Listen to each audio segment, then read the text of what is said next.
Good morning. How are you today? Well, I'm still encouraged at the fact that the House Select Committee is digging into what happened in the West Wing when the insurrection was going on. Who did what, who they talked to, what plans there were beforehand, and there were plans beforehand. Steve Bannon was there the night before and they were talking about it. So I think that anything that comes out of this, I just believe it like a tenet of religious faith, that it's so clear by the public conduct what they did that the private conduct must further confirm their intent to do what appears obvious, which was to overthrow the government for an unworthy person to continue as president, though he's beaten like a drum in the election. So I'm encouraged by that. We have to watch it. And I think that the thing we have to hope for is that if there's resistance to the subpoenas, we go full bore and we seek expedited hearings. And if Garland can't guarantee officers in our so-called Justice Department to do this, fire his ass and get somebody who will. Or appoint a special prosecutor. And as good as the special committee is investigating this, they can only go so far. Congress conducts its investigation, as you see, in a peculiar way. 5 minutes of questioning, that's not a real investigation. A real investigation is hard work. Edward Bennett Williams used to say that the first requirement to be an attorney, a trial attorney, is to have a steel butt. And that's the kind of work that you need. And I've seen it on the Hill, but you always see it in trial work. You always see it in a good prosecutor's office, and that's what we need. Next up is, how is Congress doing? Is it doing its job? And the answer is no, but let me explain. There's a difference in how the Democrats don't do it and the Republicans don't do it. The Republicans have an amoral agenda. It's not very well hidden because they talk about it all the time. But it doesn't go away when they so-called negotiate with us on a bill. And, take the racial justice bill. It's now DOA. Of course, it arrived some time ago. But it was a long campaign to kill it by 1,000 cuts. And they did that. But we knew those cuts at the beginning. And with all due respect to Eugene Robinson, who said today in a column that, from the beginning, they didn't intend to do anything. Yes, but we knew it from the beginning. And my question is, why, when they trotted out Scott, we didn't immediately attack him? You're not serious. Tell us right now, what are you going to do about chokeholds? Tell us right now, what are you going to do about no-knock warrants? Tell us right now what you're going to do about qualified immunity. And if there's not going to be any movement on those three subjects, go pound sand.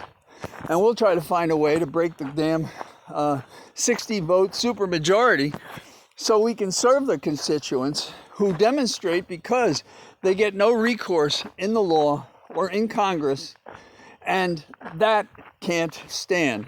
Not in a country that advertises itself as equal before the law. No man is above the law, and color doesn't matter, and sex and orientation and all those things don't matter. Every person in America is treated with justice. And we know that's not true. And when something happens like did happen that Robinson wrote about, then we're in a situation in which we know that the Republicans are not going to help us. Same, I think, is going to be true of the infrastructure bill, and you can go down the list.